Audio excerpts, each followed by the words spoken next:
Fala rapaziada, hoje a gente vai falar de um dos episódios mais estranhos e filosóficos de Bob Esponja. O episódio que fala sobre paranoias, que mostra como a vida pode ser difícil quando você se estressa. E bom, a gente tem que encontrar meios de sair dessas situações de vez em quando. Então eu espero que esse vídeo e esse episódio te ajudem a sair do estresse. Que hora ou outra você vai acabar encontrando. Esse é um dos episódios com foco no Lula Molusco. Afinal de contas, todos os episódios que são mais profundos, adultos e filosóficos têm como foco principal o Lulinha. Faça o L e engole o choro. Agora, sem mais enrolação, vamos lá. Tudo já inicia aqui, bem quando o nome do episódio é anunciado, e o nome dele é Lula Molusco na Terra dos Clarinetas. Uma clara paródia de Alice no País das Maravilhas. E o que Alice tem que a gente também pode esperar nesse episódio? Drogas. Muitas drogas. Muito surrealismo e loucura. O episódio finalmente começa com o Lula Molusco indo trabalhar no Siri Cascudo e nesse dia tá tudo um caos ao redor dele. Só que ele se mantém com o humor lá em cima, mesmo que literalmente batam na cara dele. Isso tudo porque ele tem um recital de clarineta depois do trabalho, então tá se mantendo forte pra nada estragar o dia. Até que um bebê baba na clarineta, no instrumento que ele ia usar pra aquela tarefa da qual ele tava esperando muita coisa. Aqui a gente pode ver que ele tava colocando toda a expectativa no evento que ia acontecer em seguida. E muita gente vive assim, sendo dependente de coisas que não sabem nem se vão acontecer. As pessoas ficam esperando coisas boas acontecerem em suas vidas, e isso pode ser bom a curto prazo. Por exemplo, quando ele chegou no restaurante, aguentou várias coisas que normalmente o estressariam, mas assim que o mínimo detalhe mudou todo o futuro que ele projetou, tudo caiu por terra. Toda essa máscara de resiliência foi jogada no chão, mostrando que na verdade a única coisa que sustentava o bom humor era uma expectativa de futuro. E como a gente bem sabe, o bom humor deve ser em si mesmo, e não fruto de uma expectativa. Só assim ele dura e é real. Se você for ficar deixando a vida te levar, você vai acabar à deriva no mar. Também tem aquelas pessoas que sobrevivem esperando coisas ruins no futuro. São as pessoas que têm medos irreais, ou de coisas que podem acontecer, ou de coisas que vão acontecer. Viver esperando que o medo se torne realidade não é viver,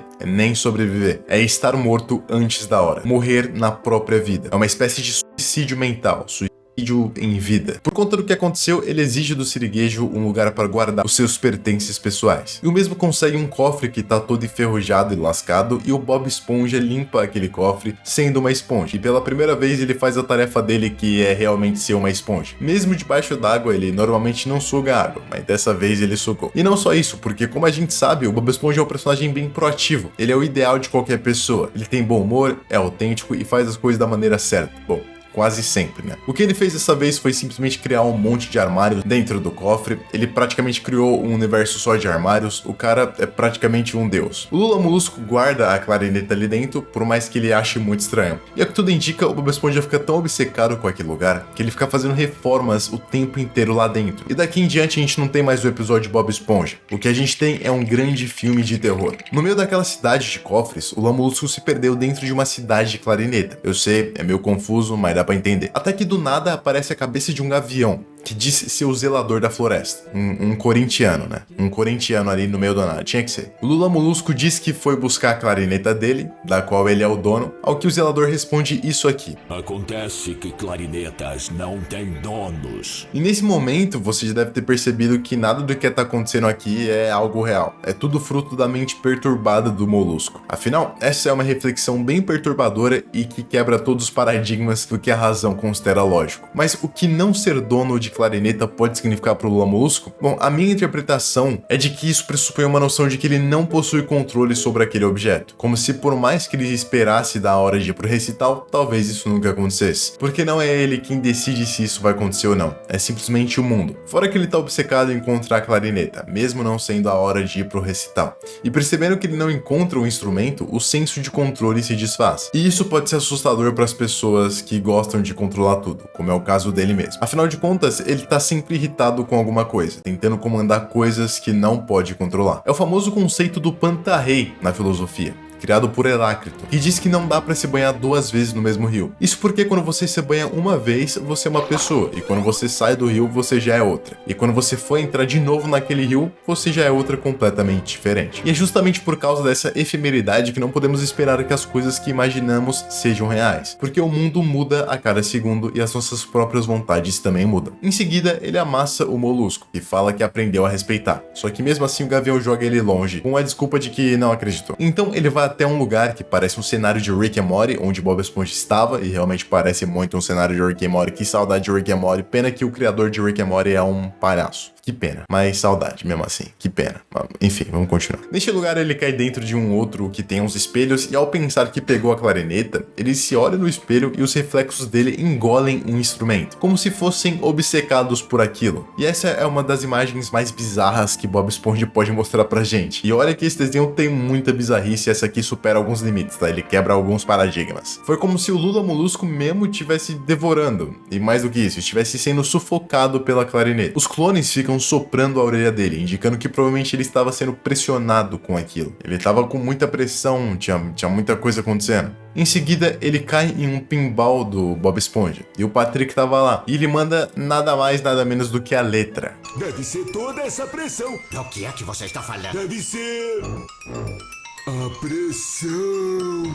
E que o Lula Molusco tava tendo muita pressão a gente já sabia. Afinal, ele estipulou um prazo, uma meta. Ele tinha que ir bem no recital, e para isso precisava que sua clarineta estivesse intacta no final do dia. Ele levou esse pensamento o dia inteiro, fora que também é uma pessoa que vive se estressando e provavelmente contribuiu para toda essa turbulência. Mas o que fez ele se desconectar tanto da realidade e criar todas essas alucinações que ele está vivendo? Bom, não poderia ser outra coisa, mas o sentimento de absurdo. O Albert Camus escreve que o divórcio entre o homem e a sua vida, o ator e seu cenário é propriamente o sentimento de absurdo. Quando ele percebeu que não tinha controle sobre o seu cenário, quando ele percebeu que era apenas uma peça em um fluxo muito maior do qual ele não tinha propriedade, do qual ele não era dono, ele entrou em um estado de absurdo. Essa contradição entre a busca de uma expectativa e a indiferença do universo fez com que ele caísse nesse abismo. Ou seja, a gente tem vontade, mas o mundo não pode cumprir todas essas nossas vontades, e isso gera o absurdo, quando a gente percebe que o mundo não tá aqui para compor as nossas vontades. Ele conseguiu se desconectar de tal forma de sua vida que ele criou essas alucinações pesadíssimas para refletir sobre si mesmo. E não muito depois disso, aquele lugar explode e a gente vê que o Lula Molusco estava dentro do armário quando tudo volta ao normal, como se nada daquele lugar existisse de verdade. E de fato, ele admite que tudo foi um grande pesadelo. Nesse momento do episódio, a gente também consegue ver ele saindo do armário, desmanchando e virando água. E isso me lembra um conceito dos alquimistas chamado solve et coagula, ou em português, dissolver e coagular,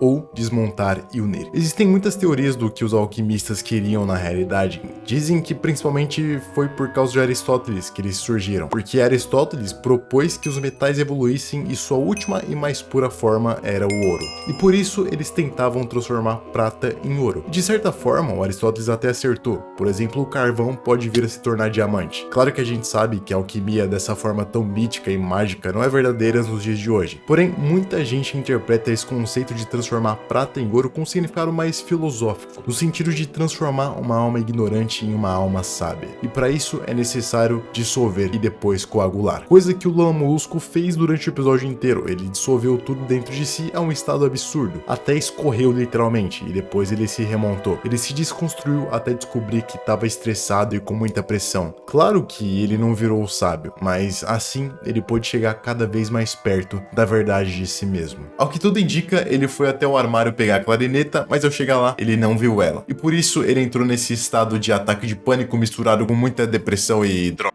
E muita droga, de verdade, muita droga. Esse, meus amigos, foi o ator desconectando de seu cenário, ou o homem desconectando de seu mundo. Esse foi um homem sobrevivendo ao absurdo em forma de loucura. Tudo que aconteceu nesse episódio, todo esse surrealismo, foi tentando representar o sentimento de indiferença do universo, principalmente aquele gavião, e todas as representações de loucura do Bob Esponja e do Patrick. Foi o jeito que o Lula Molusco encontrou de dizer pra si mesmo que ele é só um ser vivo em um universo sem compaixão. E eu sei que pode ser duro ouvir isso às vezes, mas é verdade. Ao contar isso pro Bob Esponja, o mesmo responde que ele guardou a clarineta, porque o Molusco fez muito tumulto e guardou por segurança. Ele foi realmente bem intencionado, mas o Lula não perdoa e joga ele dentro de um ônibus pra ir muito longe. Nesse episódio ficou claro que quanto mais o tempo foi passando, mais ele foi descendo, como se ele estivesse de pouco em pouco adentrando cada vez mais o próprio inconsciente, descobrindo cada vez mais como ele estava se sentindo. E parece que para alguém que fica louco, o único modo de sair daquela loucura é encarar ela de frente, entendê-la de perto, viver aquela loucura. Como disse o Nietzsche, É necessário ter escuridão para que nasça uma estrela cintilante. Encarar o monstro é parte do processo de enfrentar o monstro. Muito igual a Alice no País das Maravilhas, onde uma criança vai se descobrindo e aquela loucura toda lá é a mente da criança. No final, o Lula vai se apresentar e ele encontra o Bob Esponja dentro da caixa que deveria estar a clarineta. Isso assusta ele, deixa ele muito desesperado, tá? Ele corre e vai embora. Então, de qualquer forma, ele acabou não fazendo o recital, o que foi bem triste pra falar a verdade. O coitado, ele só queria paz. Mas é muito interessante ver como o Bob Esponja sempre coloca esses episódios de paranoia, de depressão, solidão,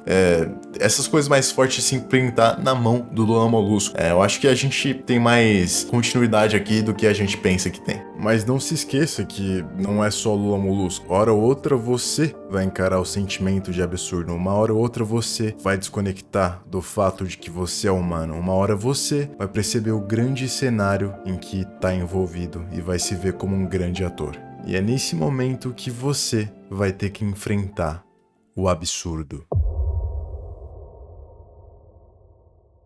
Agora que você entendeu mais sobre o conceito de absurdo e o conceito de tudo flui, o Pantarrém, você pode ir assistir os meus outros vídeos de Bob Esponja. Mas eu vou ficando por aqui nesse vídeo, então muito obrigado por assistir, deixa o like, deixa o comentário e tchau!